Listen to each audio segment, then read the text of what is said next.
পৰীক্ষিতৰ আৰাধনা নাম বিষ্ণুৰাজ। তেওঁ মাতৃ গৰ্ভকালী প্ৰভু ভগৱানক তেওঁ দেখিছিল কাৰণে তেওঁ সৰু কালৰ নাম আছিল বিষ্ণুৰাজ।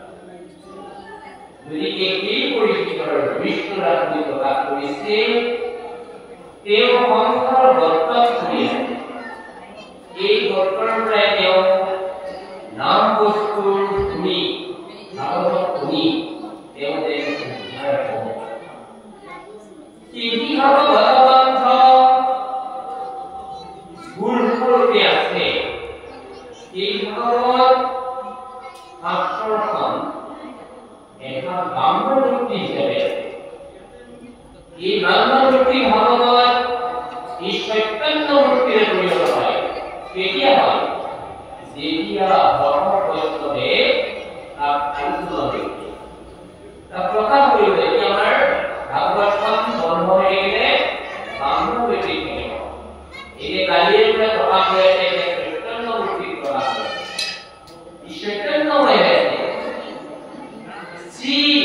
মন্ত সিংহৰ স্বামী দীপা পৰিণত আছে। এই সকলে শাস্ত্ৰৰ মূল তত্ত্ববোৰ চাই চাই তেওঁলোকে গ্ৰন্থবোৰ প্ৰকাশ কৰিবলৈ ভাগৱতৰ তত্ত্ববোৰ বিষ্ণুৰ দেখিবলৈ পায় লাভ কৰে। কাৰ কৃপা? কৃষ্ণৰ কৃপা। কৃষ্ণৰ কৃপা নহ'লে তুমি একো কৰিবই নোৱাৰিব। সেইকাৰণে কৃষ্ণৰ কৃপা লাগিব। তাক দেখি পদ তেওঁলোকে কি কৰিলে? মান কৰিলে। তাকো কৰি মহাগ্ৰন্থসকলৰ ধূলা পাই। এতিয়া আমিও ভকতৰ ধূলা পাই, ভকতৰ আনুগত্যৰ ধূলা পাই আমি পবিত্ৰ হৈ পৰিব। আপোনালোক পবিত্ৰ হৈছে কিয়? এই তিনিদিন আপোনালোকৰ এই নতুন মহাভাগৱতত বিভিন্ন ভক্তসকলে আহি আজি আপোনালোকৰ ইয়াত প্ৰদৰ্শন কৰিছে। ভকতৰ ধূলা আটাইতকৈ মূল্যৱান। সেইকাৰণে ভূষাত কৈছে কি কৈছে?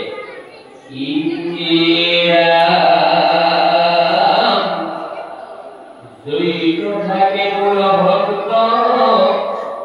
উদাৰ চৰিত্ৰ কৃত পতংগ পাহি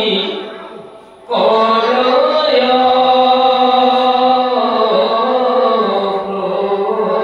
পবিত্ৰ। এই ভকতৰ ধূলা। ভকতৰ ধূলা পালে অকল মানুহে পবিত্ৰ নহয়, গোটেই প্ৰাণী প্ৰায় সমস্ত লোকেই পবিত্ৰ হয়। এইটোকে মই কামনা কৰিছো আৰু প্ৰভু ভগৱানৰ এই কামনাৰ মাধ্যমেৰে মই গুৰু চৰিত্ৰ লিখিব বিচাৰিছো। কাৰ কৃপাত মই গুৰুৰ চৰণত শৰণাপন্ন হৈ সেইকাৰণে ডক্টৰ শিশুসকলে প্ৰহ্লাদে ডক্টৰ শিশুসকলক কৈছিল যে হে ডক্টৰসকল, তোমালোকে ভক্তিত আগবাঢ়িবলৈ হ'লে প্ৰথমতে কি কৰিব লাগিব? প্ৰথমতে এইটো কৰিব লাগিব। কি কৰিব লাগিব?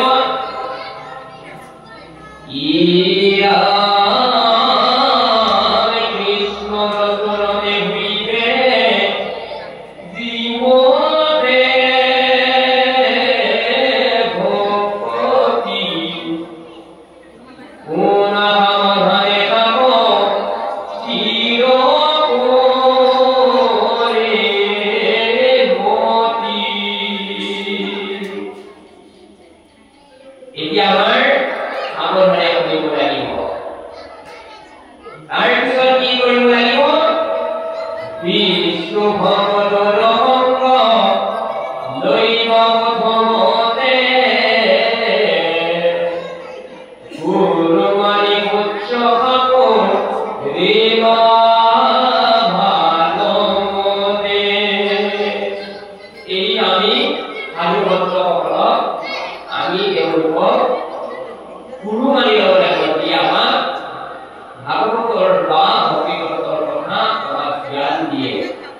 বলে আমার গুরু এই ভাবে আগমন কথা শুনা ইয়ার লক্ষণ দুটা কে অন্ধে অন্ধে মানে স্কন্ধে স্কন্ধে ইয়ার এই লক্ষণ আমরা বলতে দেখা পাবো কৃষ্ণ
কৃষ্ণ এই মিনিটে আপনার কণ্ঠে কণ্ঠে এই লক্ষণসমূহ প্রকাশ করিলে দ্বিতীয় স্কন্ধ খড়গ বিসর্গ চতুর্থ জ্ঞানী পঞ্চম স্কন্ধ স্থান প্রথম সপ্তম উটি অষ্টম মনন্তর লক্ষণ উটি এই অষ্টম শাড়ি বিংশতি ভাই মনন্তর সমূহে বৰ্ণনা কৰিছে এই তাৰপিছত ত্ৰুটি মূল আদি কৰি ছয় পৃথকে পৃথকে অৰ্থ মানৱ কৰয় আদি শুদ্ধ সত্য ধৰ্ম আপুনি আচৰি এই মনন্তৰ সময়খিনিতে ভকতসকলে যিটো ভক্তি ধৰ্ম তাৰ মাজে মাজে প্ৰকাশ কৰি যায় প্ৰজাৰ সমস্ত প্ৰজাতন্ত্ৰ দয়া কৰি আৰু তেতিয়াই প্ৰজাসকলক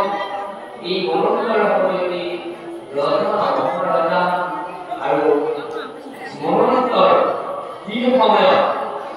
প্ৰত্যেকই কি কৰিছে প্ৰৱৰ্তন হৈ থাকে এটিকে সেই কাৰণে এইটো মনন্ত কৰিবলৈ সাধাৰণৰ লক্ষণ ইয়াত জনাম জানিবলৈ বাৰু আপোনালোকে বুজি পাইছে সাধাৰণ কাক বোলে এই সাধাৰণৰ কাক বুলি কৈছে যদি কোনোবা সাধাৰণ বোলে তেবে কাক সন্তসকলে আচলতে দেখা যাব যাওক সন্তসকলে যাৰ আচৰণ কৰে সেইটোৱে সাধাৰণ এতিয়া সাধাৰণ বুলি ক'লে আমি কি পাওঁ হয়তো আমাৰ লোকসকলে কিছুৱে বুজি পাব যে আমাৰ পিতা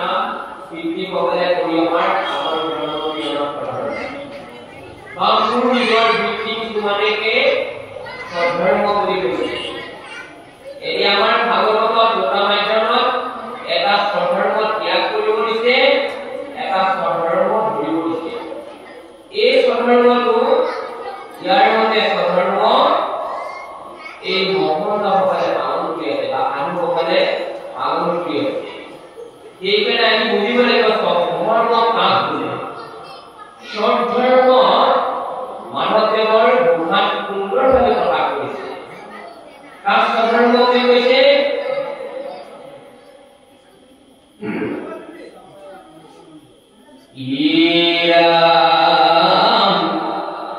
মাধৱদেৱে আদমানিল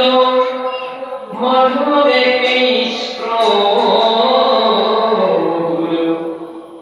মাধৱদেৱে দেৱতা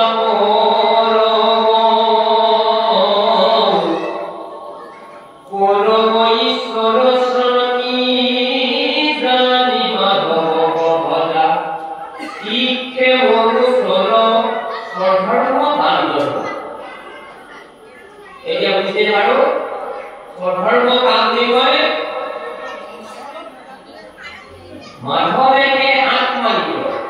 পৰম প্ৰভু ভগৱন্তৰ আমাৰ প্ৰত্যেকৰ বিনয়ে আছে এইজন আমাৰ আত্মা ঈশ্বৰ ঈশ্বৰক সাক্ষাতে পাওঁতে কেতিয়া অভিজ্ঞা নাকিলে সিদ্ধান্ত হবে অভিজ্ঞা মানে কি অজ্ঞান আমি অজ্ঞান থাকিলে পৰম প্ৰভু ভগৱন্তক দেখা নাপাওঁ যেতিয়া আমাৰ অজ্ঞানটো নাইকিয়া হ'ব অজ্ঞানটো নাইকিয়া হ'ব তেতিয়া আমাৰ জ্ঞান হ'ব মানে ভক্তি জ্ঞান উৎপাদন হ'ব তেতিয়া পঞ্চতত্ত্ব বস্তুৰ সাক্ষাৎ আমি পৰম প্ৰভু ভগৱন্তৰ বিনয়তে দেখা যে লাগি গৈছে মাধৱদেৱে আত্মানিল মাধৱদেৱে ইষ্ট মাধৱদেৱে দেৱতা পৰম মাধৱ মা মানে লক্ষী ভ মানে অৰ্থাৎ মাধৱৰ লক্ষী গৰাকী কৃষ্ণ সেই হ'ল মাধৱ গতিকে সেই মাধৱে আমাৰ পূজনীয় দেৱতা আৰু পৰম ঈশ্বৰ স্বামী যিমানবোৰ আমাৰ বাস্তৱিক স্বামী আছে তাতকৈ একেবাৰে সকলো স্বামী পৰম প্ৰভু ভগৱান সেইকাৰণে আমাৰ আয়া সকলো স্বামী আমাৰো স্বামী আমি সমস্তৰে প্ৰতি গুৰু মাত্ৰ এজনে সেইজনে হ'ল পৰম প্ৰভু ভগৱান সেইকাৰণে আয়াসকলেও যদি ভগৱন্তক প্ৰাৰ্থনা কৰে হে কৃষ্ণ স্বামী আমি বাপসকলেও যদি প্ৰাৰ্থনা কৰোঁ হে কৃষ্ণ স্বামী আমি সমস্তে প্ৰতি গুৰু মাত্ৰ পৰম প্ৰভু ভগৱন্তৰ কৃষ্ণই আমাৰ উৰুমতীয়া সেইজনে আমাৰ গৰাকী আৰু সেইজনে আমাৰ হ'ল স্বামী সেইজনে আমাৰ ধৰ্ম ভগৱন্তক ভজাটোৱে আমাৰ মানুহৰ বিচাৰ কিয় বাৰু বিচাৰ সেইটো এটা পিতৃ ধৰ্ম আমাৰ মূল পিতৃ কোনবাৰ আমি ভাবিছো আমাৰ জন্ম দিয়া বুলি মূল পিতৃ নহয় কাৰণ আমাৰ মূল পিতৃ মূল পিতা পিতাৰ পিতাৰ পিতা এনে যদি গৈ থাকে এটা সময়ত ভগৱান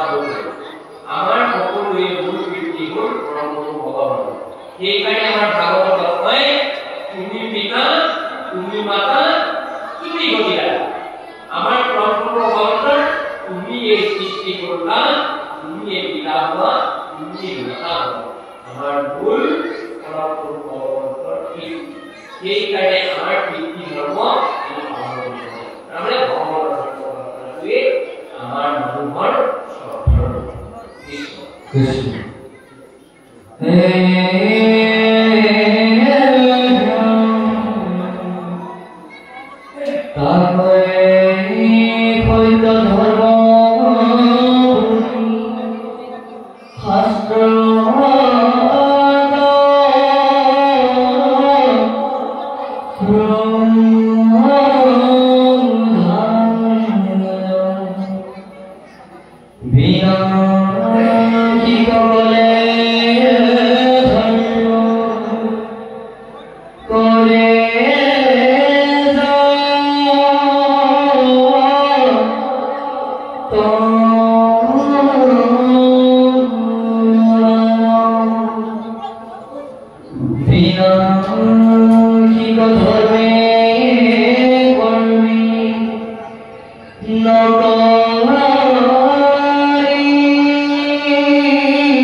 এইবোৰ আমাৰ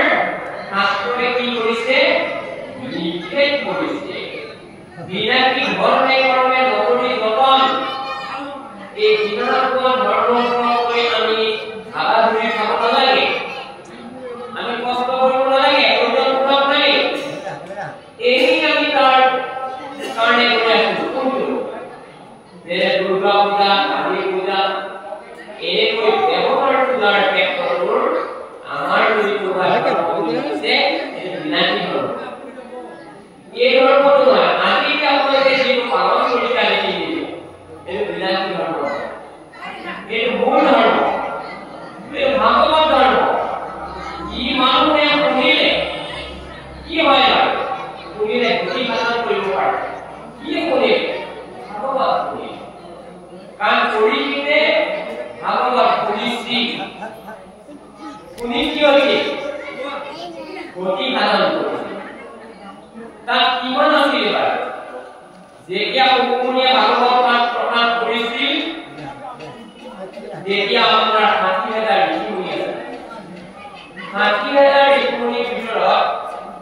তাত দুজনে ভালভাৱে কৰিছিল তাৰ বাহিৰে ৬০,০০০ ভালভাৱে আপোনাৰ নাছিল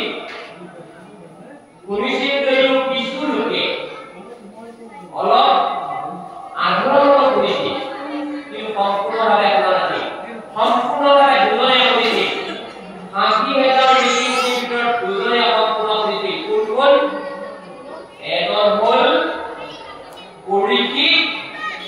আনজন হ'ল আপোনাৰ এই দুটে এজনে ভাগৱত শুনি তেওঁ বৈকুণ্ঠৰ গতি লাভ কৰিছে মৃত্যু হ'ল বৈকুণ্ঠ বুলি কৈছে এজনে ভাগৱত শুনি ভাগৱত পিন্ধি প্ৰচাৰ কৰিব পৰা হ'ল সেয়েহে পুত্ৰে ২৮ চনৰ ঋষিমুনিৰ আগত মুনিকাণ্ডত আকৌ ভাগৱত পাঠ প্ৰকাশ কৰিছিল গতিকে এইবোৰ শুনিবলৈ হ'লে আমি কি কৰিব লাগিব সাৱধান হ'ব লাগিব এতিয়া আমি ভাগৱত শুনিবলৈ হ'লে কি হ'ব সাৱধান নহওঁ আমি নহওঁ আমাৰ সাৱধান নাই আমাৰ সময় নাই ধৈৰ্য নাই কম সময় আমি যি সময় থাকো সেই সময় আমি ভালদৰে কৰিব নোৱাৰো কিন্তু পৰীক্ষিতক তেতিয়া অসমীয়া ভাগৱত প্ৰকাশ কৰিব বিচাৰিছিল বিভিন্ন ঋষিমুনিৰ পৰা তেওঁ অভিভাৱকৰ পৰা যুক্তি পাবলৈ কাৰণে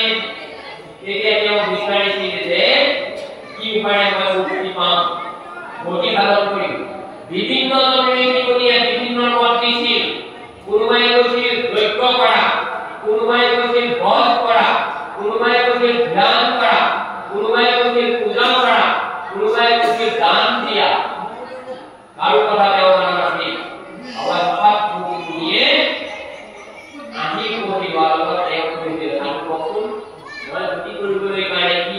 পথ পাম এতিয়া আপোনাৰ এই শুনি ভাগৱত এতিয়া তেওঁ ক'লে যে আৰু আপুনি যদি জীৱন গতি সাধন কৰিব লগা হয় তেতিয়াহ'লে আপুনি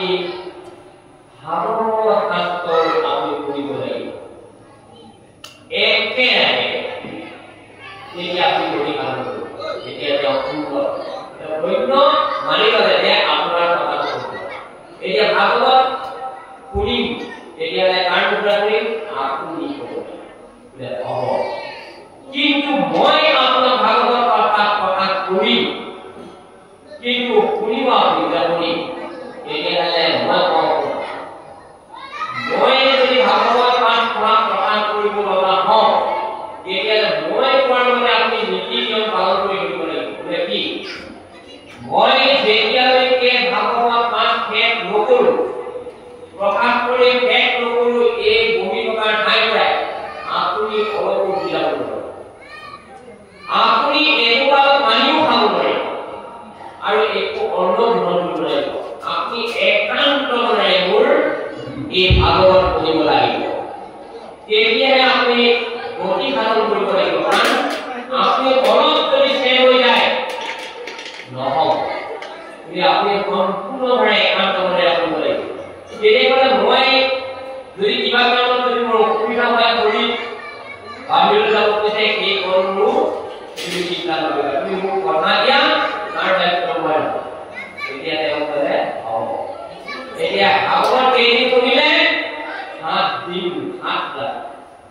হাত দিন হাত রাতি একে ঠাইতে একটু ঢুকুয়া করে একটু পড়বে রুজুয়া করে এক ভাবে বহি আর বিভিন্ন প্রশ্নময় ধরে খুব নিয়ে এই কবিতে আলোচনা করিলে আর খুব নিয়ে প্রমাণ করিলে এটি আমার কি করে আমি পারলে পারব আমি হওয়ার আমার শেষ পরিচয় এই আমি কি কি সময় অভিযোগ করে আনিছো এই সময় একান্ত মনে রাখিব লাগিব সেইকাৰণে ভাগৱতত কৈছে কি কৈছে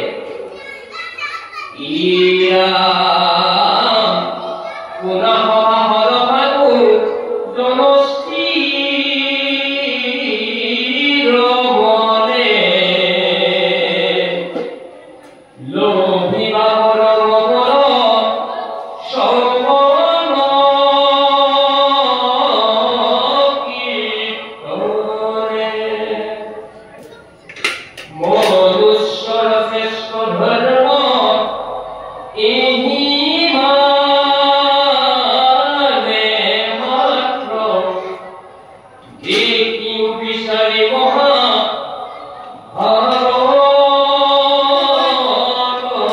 শাস্ত্ৰ দেখিলে বাৰু কি কৰি পালে স্থিৰ মনে শুনিব লাগে কাৰ মুখে সাধু তেতিয়া আপোনাৰ ইয়াত থকা সমস্ত সাধু এই সাধুসকলৰ মুখেৰে আপোনালোকে আপোনাৰ কি মনেৰে স্থিৰ মনেৰে ভাগৱত শুনিব দিছে তেতিয়া আমাৰ কি হ'ব শুনিলেহে বুজে মনৰ সময় এইবেকে পুৰুষৰ বাবে আত্মা কষ্ট এই আত্মাই ঈশ্বৰক চিনি পাব তাকে প্ৰকাশ কৰি আমাৰ ইয়াত কৈ আছে সুন্দৰভাৱে প্ৰকাশ কৰিছে আমি শ্ৰৱণ আৰু কীৰ্তন কৰা হওক কৃষ্ণ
কৃষ্ণ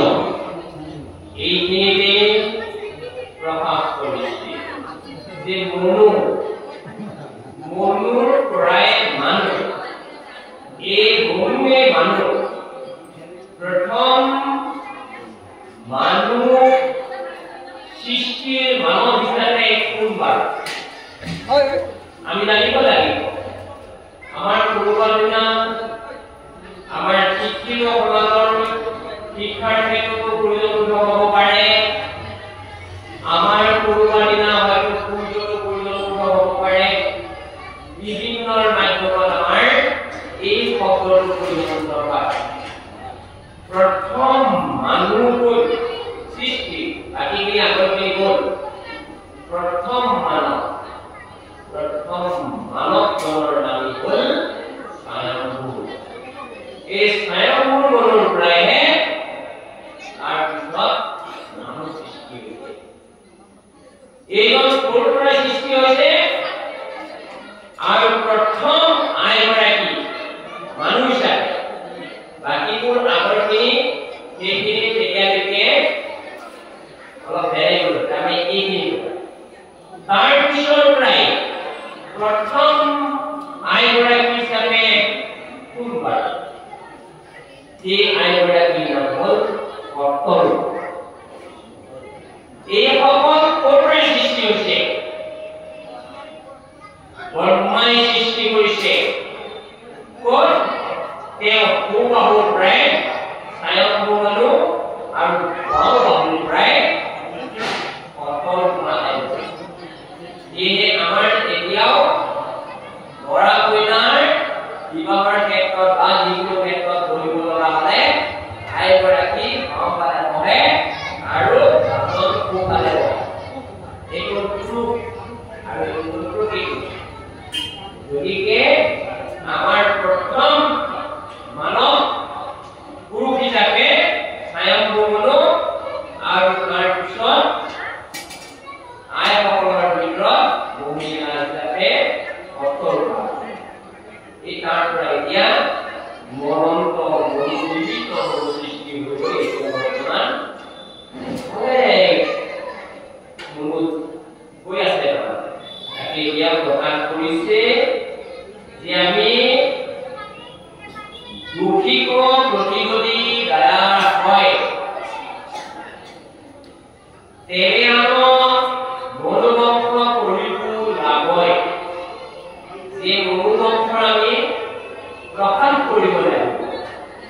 জাতকৰি মন্ত্ৰ নাহিকে জগত হেনহৰি জন্ম কৰ্ম কৰা যত যত পৰব্ৰহ্মৰ জন্ম কৰ্ম কেনেকৈ কি কাৰণত লগা হৈছিল এই বিষয়েও এই মনন্তৰ খিনিতে প্ৰকাশ হৈ আছে কৃষ্ণ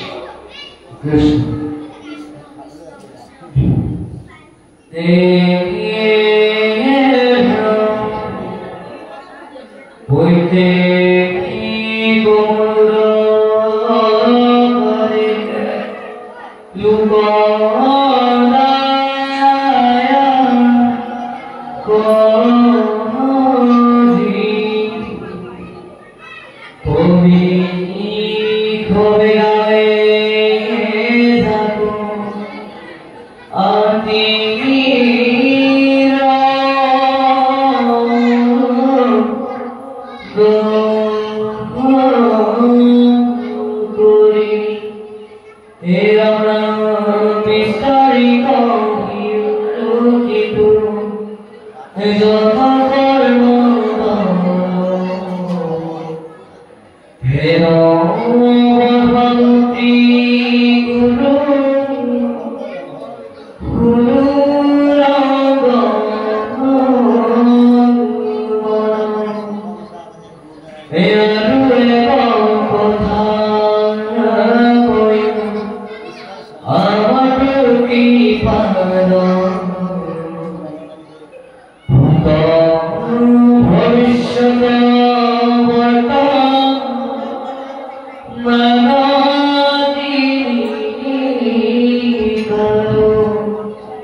সৃষ্টিৰ